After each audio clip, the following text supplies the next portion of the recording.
கண்டு வாராத நட்பும்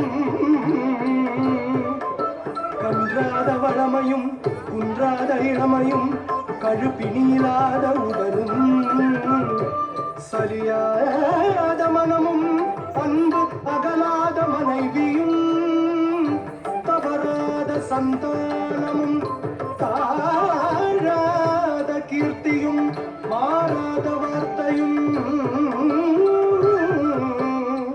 தடைகள் வாராத கொடையும்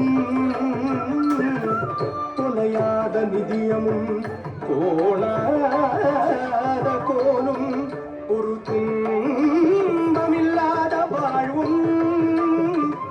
துயனின் பாதத்தில் அன்பும் உதவி பெரிய தொண்டரோடு கூட்டு கண்டார் அலையாழி அறிதுயிலும்